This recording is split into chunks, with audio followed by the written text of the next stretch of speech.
Hello friends, good evening. मेरा नाम है अशोक और आप देख रहे हैं मेरा YouTube channel the study time. आज हम बात करेंगे अपनी जो प्रश्नावली चल रही थी उसमें से कुछ चीज़ें हमने पढ़ ली और कुछ बाकी थे प्रश्न। आज उन्हीं से हम स्टार्ट करेंगे। ठीक है, जैसे कि हम बात करें इसमें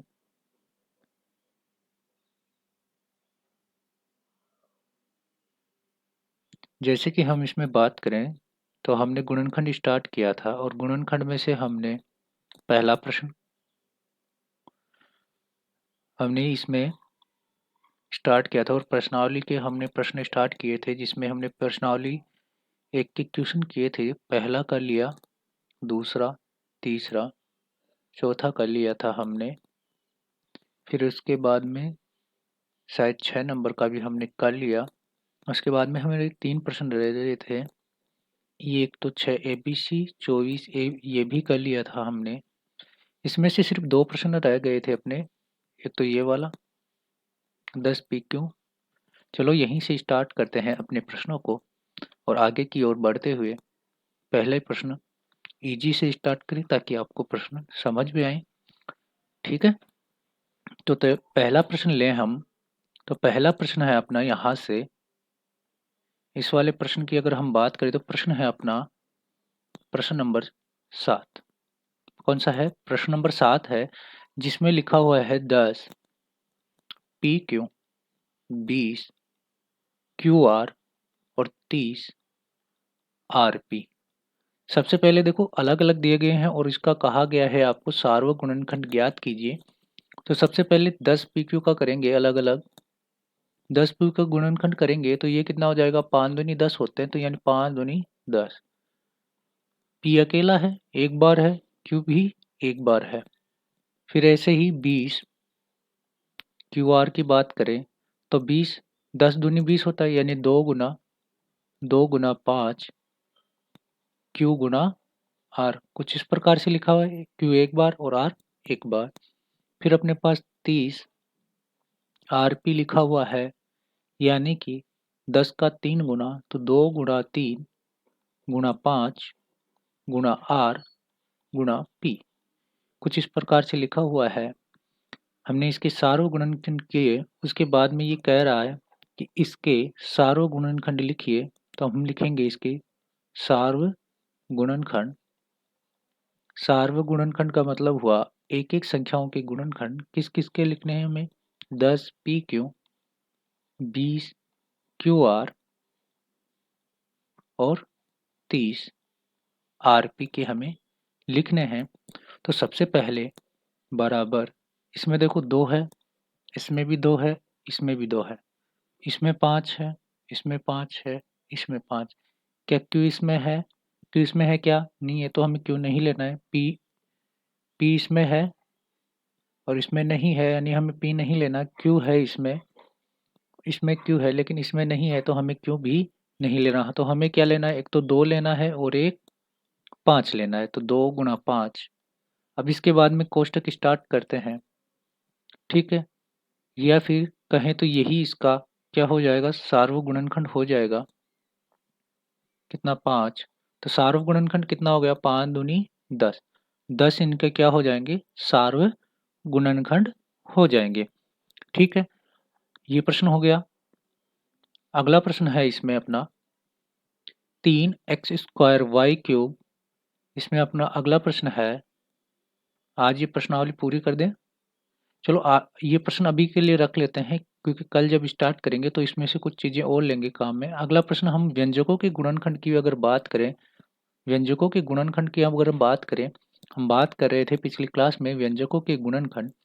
उसमें हमने कुछ प्रश्न कर लिए थे और कुछ प्रश्न अपने बाकी थे। जैसे पहला प्रश्न ले हम प्रश्न नंबर 2 से स्टार्ट करते हैं अपन। प्रश्न नंबर 2 से। प्रश्न नंबर 2 कहता है हमें कि प्रश्न नंबर 2 है 6P - 12Q। 6P - 12Q। मैंने कहा था व्यंजक कब बनेंगे? व्यंजक बनेंगे जब उनके बीच में क्या हो? प्लस माइनस के चिन्ह हो। क्या हो? प्लस हो या फिर माइनस के निशान हो। तो ये क्या बन जाएंगे, अपने व्यंजक बन जाएंगे। तो सबसे पहले हमने इसकी बात की तो 6 पी के करें, 6 पी के कितने हो जाएंगे, 2 गुणा 3 गुणा पी, 12 क्यू किसके साथ, माइनस के साथ है, तो माइनस के साथ करेंगे तो माइनस का 1 लिखेंगे, फिर 12 का 2 गुणा 2 गुणा 3 हो जाएगा गुणा क्यू।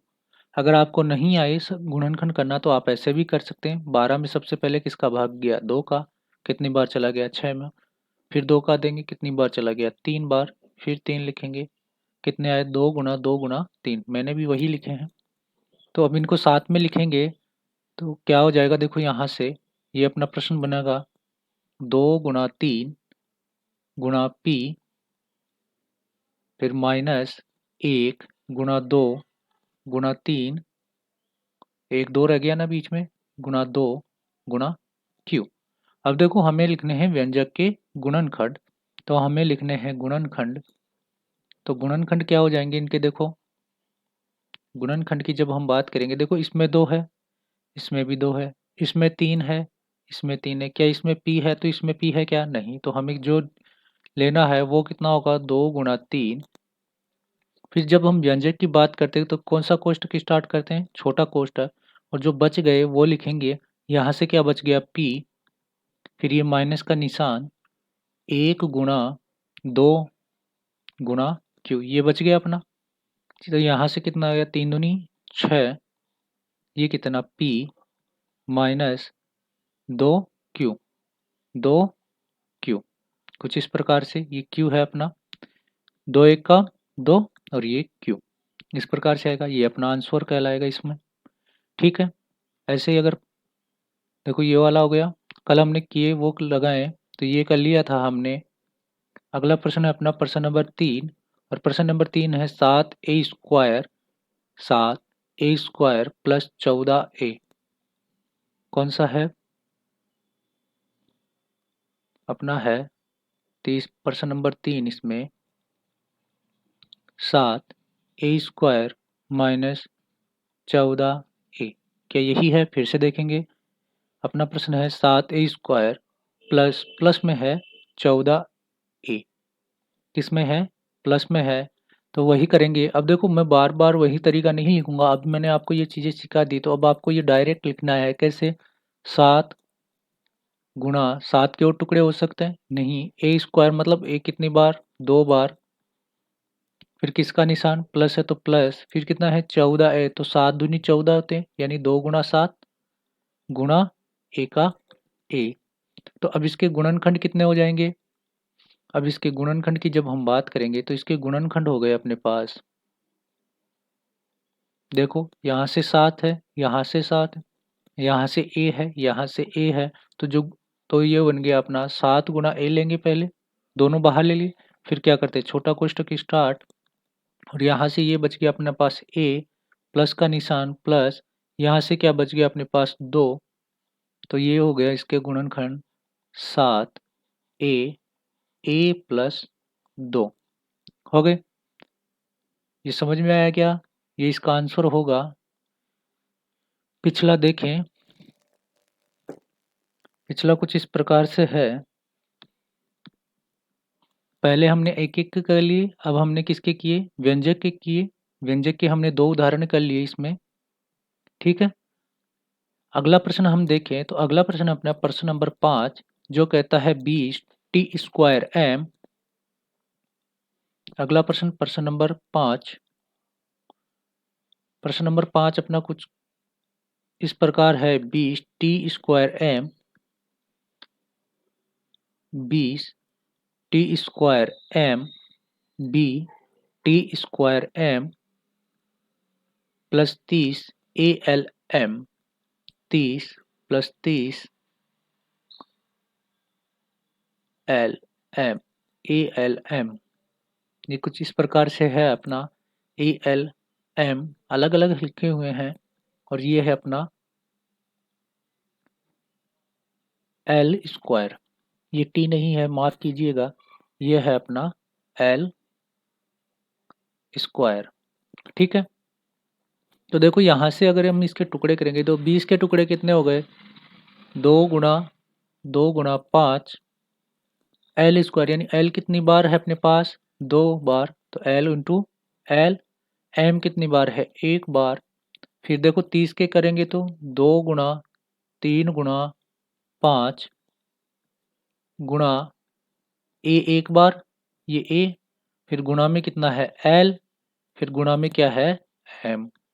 तो इसके देखो अब सार्वगुणनखंड क्या हो जाएंगे, इसके सार्वगुणनखंड यानी कि कह सकते हैं इसके गुणनखंड कितने हो जाएंगे, इसके सार्वगुणनखंड नहीं होंगे, इसके होंगे गुणनखंड। सार्वगुणनखंड अकेली संख्याओं का होता है और गुणनखंड हम कर रहे हैं किसका, व्यंजक का। तो देखो इसमें 2 है, इसमें 2 है, इसमें 5 है, इसमें 5 है, इसमें एक एल है, इसमें एक एल है, इसमें एम है, इसमें एम है। जो संख्याएं हैं उन्हें बाहर लेंगे, 2 गुणा 5 गुणा एल गुणा एम। फिर जो उसके बाद में छोटा कोष्ठक स्टार्ट करेंगे और जो बच गए वो लिखेंगे। यहाँ से क्या बच गया अपने पास 2, फिर क्या बचा इसमें कुछ नहीं, फिर प्लस, फिर इसमें क्या बच गया 3 और ये ए, कुछ ये बच गए इसमें। इसका एल भी तो बचा है, एक इसमें बच गया क्या एल, गुणा में है। तो ये कितना आ गया 5×10 एल एम, यहाँ से आ गए अपने 2 एल प्लस 30 ए। देखो 10 एल एम हमने बाहर लिया तो यहाँ पे बच गए 2 एल, यहाँ पे बच गए अपने 3 ए। मैं आशा करता हूँ इतनी बातें आपको समझ में आई होंगी। अगर आपको फिर भी नहीं समझ में आए तो आप कमेंट करके जरूर लिखें। अगला प्रश्न है अपना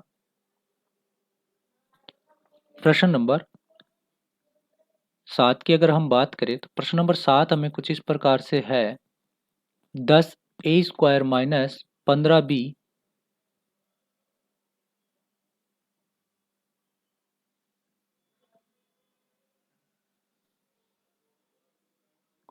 10 a²।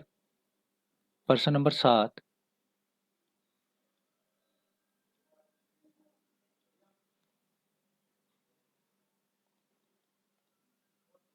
प्रश्न नंबर 7 अपना कुछ इस प्रकार से है, प्रश्न नंबर 7 अपना कुछ इस प्रकार से है कि 10 a² माइनस 15b²,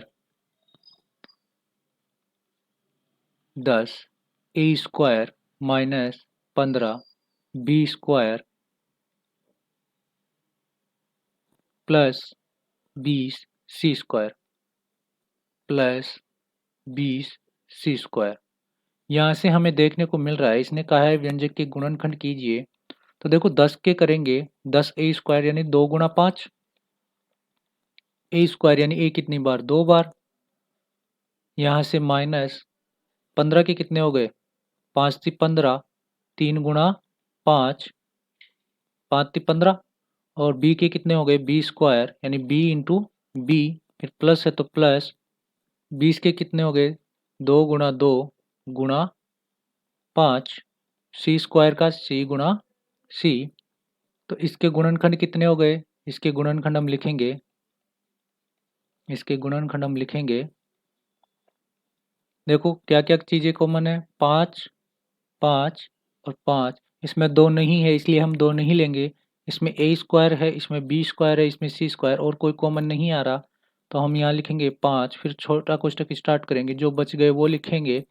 तो ये हो गए 2 गुणा a माइनस यहाँ से बच गए अपने पास 3 गुणा b, यहाँ से क्या बच गया प्लस, यहाँ से 2 गुणा 2, 2 गुणा 2 गुणा c, अब लिख देंगे।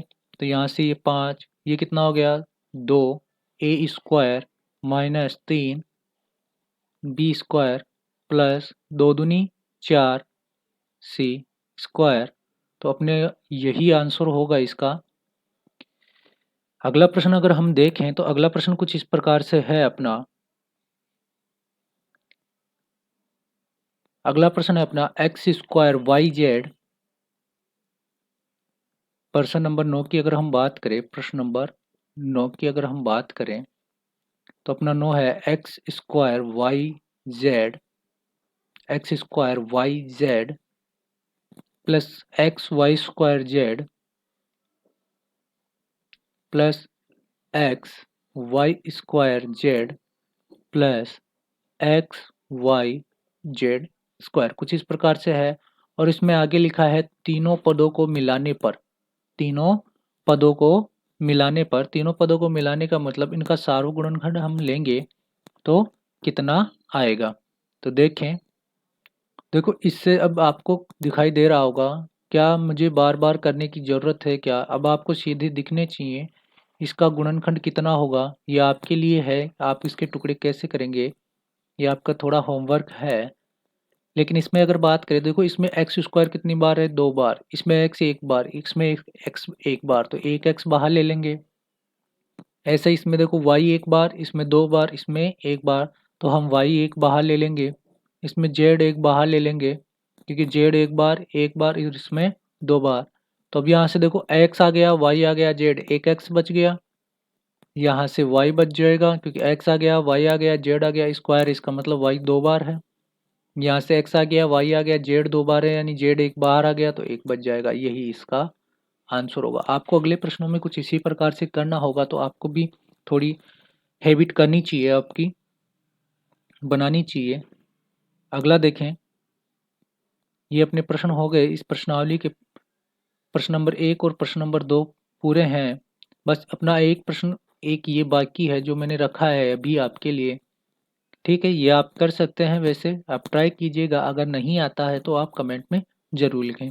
अब ये कल की क्लास में हम करेंगे, ये सिर्फ 5 प्रश्न बचे हैं, ये हम कल की क्लास में करेंगे, जिनमें से आज मैं एक बता देता हूँ। शायद हमने ये वाले कर लिए थे कल की क्लास में, x square plus x y plus 8 y, ये कर लिया था शायद। चलो नहीं किया तो हम फिर से प्रश्न नंबर 3 से स्टार्ट करते हैं, और इसका पहला प्रश्न है एक्स स्क्वायर। एक प्रश्न कर लेते हैं इसका, एक्स स्क्वायर। देखो प्रश्न नंबर 3 क्या कह रहा है हमें, गुणनखंड कीजिए x square plus x square plus x y, x square plus x y plus 8x plus 8x plus 8y, इस प्रकार से दिया गया है आपको प्रश्न नंबर फर्स्ट। क्या आपको कहीं से कुछ कॉमन दिखाई दे रहा है? आप चाहें तो इन दो संख्याओं से भी ले सकते हैं और इन दो संख्याओं से भी ले सकते हैं, लेकिन पूरे से ले सकते हैं क्या? नहीं, क्योंकि यहाँ पे एक्स वाई के पद नहीं है। देखो इसमें से अगर मैं पहले पद से लूँ, पहले दो पदों की बात करें, इसमें कुछ इस प्रकार से x square plus x y दिया गया है आपको। अब आपको इसके टुकड़े करना दिखाई दे रहा होगा, इसमें एक्स कितनी बार, 2 बार, इसमें एक्स कितनी बार, 1 बार, और वाई, अगर मैं इन दोनों में से एक्स बाहर ले लूँ तो देखो यहाँ पर एक्स कितनी बार बच गया, 2 बार है तो 1 बार, ये प्लस है तो प्लस, एक्स कितनी बार बच गया, यहाँ से एक्स बाहर आ गया तो वाई, ये वाई कुछ इस प्रकार से बच गया। इन दो की बात करूँ मैं, 8x प्लस 8y की, तो यहाँ से अगर मैं दोनों में से 8 बाहर लिख लूँ तो देखो यहाँ क्या बच गया, x, यहाँ क्या बच गया, y। क्या ये दोनों कोष्ठक समान है? इसका मतलब सही है। तो इसको हम लिखेंगे अब आगे, आगे कुछ इस प्रकार से लिखेंगे। हमने इनके टुकड़े कर लिए दो दो पदों के, दो दो पदों के टुकड़े करने के बाद हमने लिखा, पहले पद से क्या बना, x प्लस वाई, फिर ये प्लस जोड़ने के लिए, क्योंकि ये प्लस के निशान से जुड़े हुए हैं दोनों, तो हमने प्लस के निशान से ही इन्हें जोड़ दिया, या कह दूं इसके आगे प्लस का निशान है तो प्लस 8, ये बन गया अपना x प्लस वाई। क्या ये और ये दोनों बराबर हैं? तो अगर दोनों बराबर हैं तो इन्हें बाहर ले लेंगे x प्लस वाई को। मैंने कहा था जब भी हम दोनों संख्याओं में से बाहर प्लस में और माइनस में ही लेते हैं, गुणा और भाग में नहीं लेते। जब देखो इन दोनों बराबर हैं तो हम क्या स्टार्ट कर देते हैं, छोटा कोष्टक स्टार्ट करते हैं। यहाँ क्या बच गया अपने पास, x, यहाँ से क्या बच गया, प्लस ये 8। क्या इतनी बात में यही इसके क्या कहलाएंगे, गुणनखंड कहलाएंगे। ये है इसके क्या है, गुणनखंड। क्या है, गुणनखंड। देखो कितना आसान है, आपने ये चीज़ें सीख ली तो ये करना आसान हो गया। हमने दो दो पदों को लिया, फिर इनसे निकाल लिया, फिर इन दोनों को साथ रखा, फिर जो बराबर थे उन्हें बाहर लिखा, फिर जो बच गए उन्हें कोष्टक के अंदर लिखा। अगर आपको मेरी क्लास अच्छी लगी हो तो चैनल को लाइक एंड सब्सक्राइब जरूर करें। धन्यवाद। आज की क्लास बस इतनी ही।